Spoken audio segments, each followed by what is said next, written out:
The city is New York. The year is 1931. And in the offices of the Helmsley Building on Park Avenue, four men in business suits walk past the secretary. They flash badges. Federal agents, they say, Treasury Department. They are here to see Salvatore Maranzano, the self-proclaimed boss of all bosses, the man who believes he controls all organized crime in America. Maranzano does not suspect. He invites them into his office, and there, in broad daylight, they reveal who they really are, not federal agents, gunmen, sent by a young gangster named Charles Luciano, a man who is about to change organized crime forever. This is the story of Lucky Luciano, the architect of the American Mafia, the man who transformed chaotic street gangs into a national crime syndicate, the man who invented the modern mob. Close your eyes.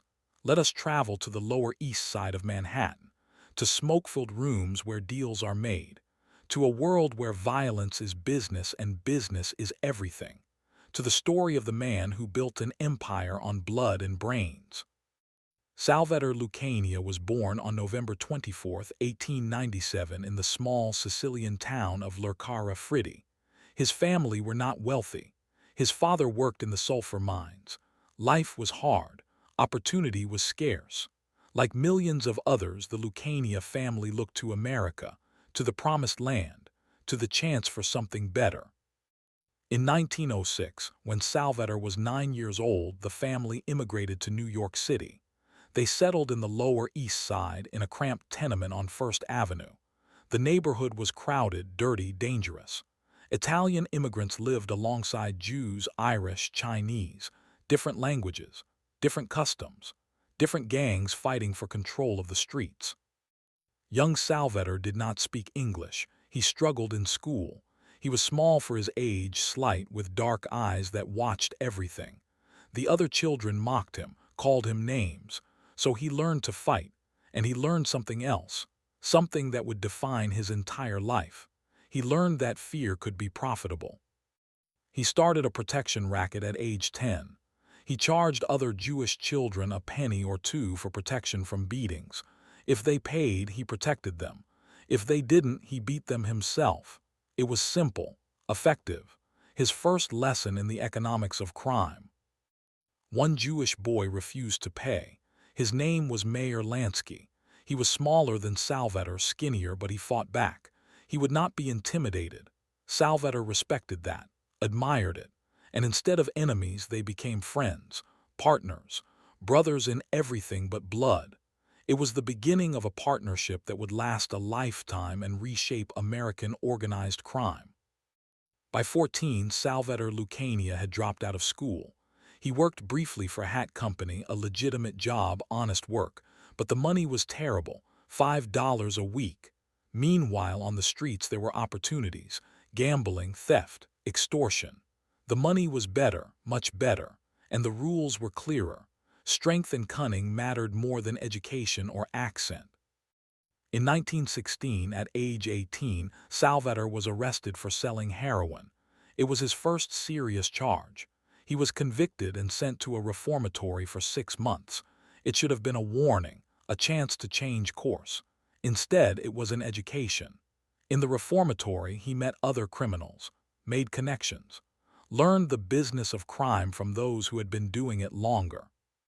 When he emerged, he was no longer Salvatore Lucania. He had changed his name, Americanized it. Charles Luciano, Charlie Lucky. The nickname would stick, though its origin is disputed. Some say he earned it gambling, always seeming to win when it mattered most. Others say he got it later after surviving an attack that should have killed him. Either way, the name fit. Because throughout his life, Charlie Luciano seemed blessed with extraordinary luck, at least until the end. The 1920s brought prohibition, the 18th Amendment, the Volstead Act. Alcohol was now illegal in America. The government believed this would cure social ills, reduce crime, improve public health and morality. Instead, it created the greatest opportunity for criminals in American history. Charlie Luciano saw it immediately. Americans wanted to drink. The law said they couldn't, so someone would supply them. Someone would make alcohol available, and whoever controlled that supply would become rich beyond measure. Luciano teamed up with Mayor Lansky and another Jewish gangster, Benjamin Siegel, who everyone called Bugsy, though never to his face. Together with Frank Costello and other young criminals, they began bootlegging, rum running, operating speakeasies. They sold illegal alcohol to a thirsty nation and the money poured in. But they were not independent operators. They worked for Giuseppe Masseria, known as Joe the Boss. Masseria controlled much of the Italian organized crime in New York. He was old school, a mustache Pete they called men like him, traditional, Sicilian. He believed in the old ways, honor among Sicilians, distrust of outsiders, never work with non-Italians. Luciano chafed under these restrictions. He could see that Masseria's approach was limiting. Why refuse to work with Jewish gangsters like Lansky and Siegel? Why turn down Irish partners? As long as they were making money, as long as they could be trusted, what did ethnicity matter? Business was business. Other young Italian gangsters felt the same way. Vito Genovese, Frank Costello, Albert Anastasia, Joe Adonis. These men, who would later be called the Young Turks, wanted to modernize, to think bigger, to build something more than just neighborhood gangs fighting over scraps. But they could not act yet. Masseria was too powerful, and he had a rival, Salvatore Maranzano, another old-school Sicilian who had come from Castellamare del Golfo to establish his own organization in New York. The two bosses hated each other, refused to cooperate, and by 1930 their rivalry had escalated into open war. The Castellamares War, it was called, named for Maranzano's hometown. It was brutal, bloody, wasteful. Gangsters were killed on both sides. Businesses were disrupted. Police attention increased. And all because two old men could not share power, could not negotiate, could not see beyond their pride and tradition. Luciano watched the war with growing frustration. It was bad for business. The violence attracted attention. The disruption hurt profits. And for what? Pride. Old grudges from Sicily. It was stupidity. And Charlie Luciano was not stupid. In 1929, something happened that changed everything. Luciano was abducted. 3 men forced him into a car at gunpoint. They drove him to a warehouse on Staten Island, and there they beat him savagely, stabbed him, cut his throat. His face was slashed, leaving scars that would mark him for life, including a drooping left eyelid that gave him a sleepy, dangerous look. They hung him by his hands from a beam and left him for dead. But Luciano did not die. A police officer found him hours later, barely alive. He was taken to the hospital. He survived. But he never said who did it, never cooperated with police. The code of silence, omerta, held even when it was his own life on the line. Who ordered the attack? Some say it was Masseria, suspecting Luciano's loyalty. Others say it was Maranzano, trying to weaken his enemy. Luciano himself gave different stories at different times. Perhaps he never knew for certain. Or perhaps he knew but chose to keep the information to himself, to use it when the time was right. What is certain is that after the attack, Luciano was done with the old ways, done with the mustache Petes and their feuds and their traditions. He was ready to do something no one had done before. He was ready to betray his boss, to end the war, to seize power for himself and the young Turks who thought like him. He made a secret deal with Maranzano. Luciano would kill Masseria. In return, Maranzano would make him second in command and give him control of Masseria's operations. It was betrayal of the highest order, but Luciano had learned that loyalty without profit was foolishness, and Joe the Boss had become an obstacle to progress. On April 15, 1931, Luciano invited Masseria to lunch at Nuova Villa Tamaro, a Coney Island restaurant. They ate, they played cards, and then, according to legend, Luciano excused himself to go to the bathroom. While he was gone, 4 gunmen entered: Vito Genovese, Albert Anastasia, Joe Adonis, Bugsy Siegel. They shot Masseria multiple times. He died on the restaurant floor, cards still in his hand. The Castellammare War was over. Maranzano had won. He called a meeting of all the major gangsters in New York. He reorganized the Italian criminal gangs into 5 families: Luciano, Prophesy, Gagliano, Mangano, and himself. He declared himself capo di tutti capi, boss of all bosses. He demanded tribute from all the families. He believed he had achieved what he had come to America to achieve: total control. But Maranzano had made a mistake, the same mistake Mafia had made. He believed power was about dominance, about being on top, about making others bow to you. Luciano understood something different. He understood that power was about money, about structure, about creating a system that benefited everyone so they had a stake in maintaining it. Maranzano also made a more immediate mistake. He saw Luciano as a threat. The young man was too ambitious, too smart, too popular with the other gangsters. So Maranzano decided to eliminate him. He hired Vincent Call, an Irish killer, to murder Luciano, Genovese, and Costello. But Luciano had informants everywhere. He learned of the plot, and on September 10, 1931, just months after Mafia's murder, he struck first. 4 Jewish gunmen, provided by Mayor Lansky and posing as federal agents, walked into Maranzano's office. They stabbed him, shot him, left him dead. In 1 year, Luciano had betrayed and killed 2 bosses. He had eliminated the old guard. The mustache Petes were finished. The era of the Young Turks had begun.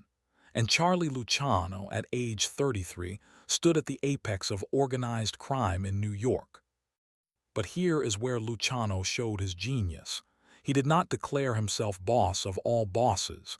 He did not demand tribute. He did not try to dominate the other families. Instead, he did something revolutionary. He created the commission. The commission was Luciano's greatest innovation. It was a board of directors for organized crime, 7 members initially, the heads of New York's 5 families: Al Capone from Chicago, Stefano Magaddino from Buffalo. They would meet regularly to discuss issues, to settle disputes, to make decisions that affected all families. Every boss had a vote. There was no single ruler. Luciano was chairman, first among equals, but he was not a dictator.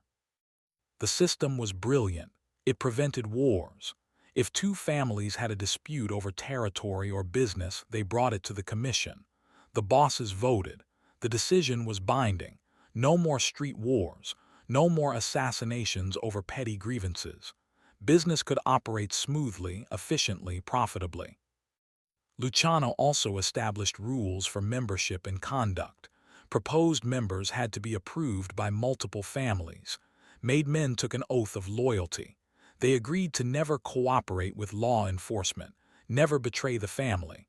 The punishment for breaking these rules was death. No exceptions, no appeals. And Luciano opened membership beyond Sicilians. If you were Italian, you could be made. Calabrians, Neapolitans, mainlanders, it didn't matter. And while non-Italians like Mayor Lansky and Bugsy Siegel could never be formally inducted, they were trusted associates who held enormous power and made tremendous amounts of money. This was the National Crime Syndicate, the modern American Mafia, organized, professional, businesslike. Luciano had taken the chaos of street gangs and ethnic feuds and transformed it into something that functioned like a corporation. Crime Incorporated, some called it. Bigger than U.S. Steel, Mayor Lansky once bragged. The money was staggering. The Mafia controlled gambling, loan sharking, extortion, labor unions, trucking, garment industry, construction, the docks, prostitution, every racket you could imagine. And it all flowed through the 5 families, overseen by the commission, with Charlie Luciano at the center. Luciano lived like royalty. He took a suite at the Waldorf Astoria, the finest hotel in New York. He used the name Charles Ross. He wore custom-tailored suits, silk shirts. He dined at the best restaurants. He dated showgirls and actresses. He befriended Frank Sinatra. He was seen at nightclubs and theaters, rubbing shoulders with legitimate businessmen and celebrities who either didn't know or didn't care that he was a gangster. He looked the part of a successful businessman. Handsome, well-dressed, charismatic, he spoke softly. He rarely raised his voice. He didn't need to. Everyone knew who he was. Everyone knew what he could do. The scars on his face and his drooping eyelid only added to his mystique. This was a man who had been left for dead and walked away. A man who had killed two bosses and taken their power. A man you did not cross. But Luciano's high profile caught the attention of law enforcement. Thomas Dewey, a young prosecutor with political ambitions, made organized crime his target. He couldn't get Luciano for murder. Too many witnesses disappeared or refused to talk. He couldn't get him for bootlegging. Prohibition had been repealed in 1933, making that racket obsolete anyway. So Dewey went after him for something else: prostitution. Luciano, Dewey alleged, controlled a vast network of brothels across New York, dozens of women, hundreds of thousands of dollars, compulsory prostitution, forcing women into the trade. It was a charge that would resonate with the public. That would destroy Luciano's carefully cultivated image. In 1936, after years of investigation, Dewey brought charges. Luciano was arrested in Hot Springs, Arkansas, where he had gone to avoid the heat in New York. He was extradited, tried. The trial was sensational. Prostitutes testified against him. Madams described the operation. The prosecution painted Luciano as a vice lord, a pimp, a man who profited from the degradation of women. Luciano's lawyers argued that the witnesses were lying, that they had been coerced, that the district attorney was manufacturing evidence to make a name for himself, but the jury didn't believe them. On June 7, 1936, Luciano was convicted on 62 counts. He was sentenced to 30 to 50 years in prison. It was a devastating blow. Luciano was 48 years old. He would likely die in prison. The man who had built the modern mafia, who had survived attacks and wars and betrayals, had been brought down by prostitution charges. Silver or lead, plata o plomo. But sometimes there was a third option: the law. Luciano was sent to Clinton Correctional Facility in Dannemora, New York. The prison was known as Little Siberia, remote, harsh, maximum security. But even there, Luciano retained power.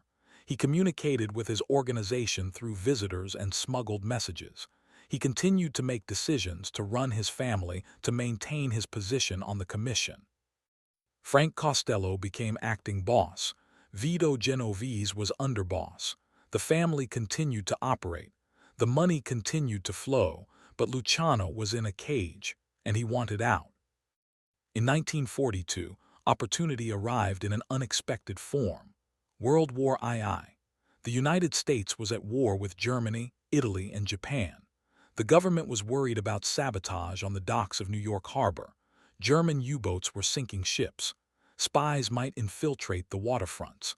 And the waterfront was controlled by the Mafia, by the longshoremen's unions that Luciano's organization had infiltrated decades earlier. Naval intelligence approached Luciano. They needed his help. If he could ensure that the docks remained secure, that there was no sabotage, no strikes, no disruption to the war effort, they would consider it cooperation. They would remember it when the war ended. Luciano agreed. He sent word to his people. The docks were to be protected. Anyone suspected of sabotage was to be dealt with. The longshoremen were to cooperate with authorities, and so it happened. The New York docks ran smoothly throughout the war. There were no major incidents of sabotage. The Mafia kept its word. Whether Luciano actually provided intelligence about the invasion of Sicily in 1943 is debated. Some claim he gave the U.S. military contacts in the Sicilian Mafia who helped pave the way for the invasion. Others say this is myth, propaganda, a story told to justify what came next. What is certain is that in 1946, Thomas Dewey, now governor of New York, commuted Luciano's sentence. But there was a condition. Luciano would be deported to Italy. He was not a U.S. citizen, despite having lived in America since age 9. He had never been naturalized, so he could be sent back to the country of his birth, never to return. On February 10, 1946, Luciano sailed from Brooklyn. He left behind the country he had called home for 40 years, the country where he had built an empire. He would never set foot in America again. But Luciano was not finished. From Italy, he continued to direct operations. He went to Cuba in 1947, setting up in Havana. There, he hosted a meeting of the commission. All the major bosses came to pay homage. Frank Sinatra performed at the opening of a casino. Luciano was treated like royalty. But the U.S. government put pressure on Cuba. They threatened to cut off shipments of medical supplies unless Luciano was expelled. The Cuban government complied. After just 2 months, Luciano was forced to return to Italy. He settled in Naples. He lived comfortably but quietly. He invested in legitimate businesses. He maintained contact with the American Mafia, but his direct influence waned. Younger men took over. Vito Genovese made a play for power. Frank Costello was nearly assassinated. Albert Anastasia was murdered in a barber shop. The commission that Luciano had created continued, but without his guiding hand, the violence returned. In 1957, the Appalachian meeting was raided by police. Over 60 mafia bosses from across the country had gathered at a private estate in upstate New York. It was supposed to be secret. Instead, it became a public relations disaster. The existence of the Mafia, long denied by FBI Director J. Edgar Hoover, was now undeniable. Luciano read about it from Italy. He must have shaken his head. This was not how he had taught them to operate. Stay quiet, stay in the shadows, keep the business invisible. The Appalachian raid brought attention. Attention brought pressure. Pressure brought investigations and indictments. On January 26, 1962, Charlie Lucky Luciano went to Naples Airport. He was meeting with a movie producer. There was talk of making a film about his life. He was 64 years old, still sharp, still connected, still the man who had invented the modern mafia. At the airport, he suffered a heart attack. He collapsed, died before the ambulance arrived. The architect of the American Mafia, the man who had survived beatings and stabbings in prison, died of natural causes in an airport terminal. His body was flown back to America. He was buried in St. John's Cemetery in Queens, New York. His funeral was attended by hundreds, some mourners, some curious, some reporters documenting the end of an era. The man who had transformed organized crime lay in a coffin under American soil, the country that had deported him but could not forget him. Lucky Luciano's legacy is complex.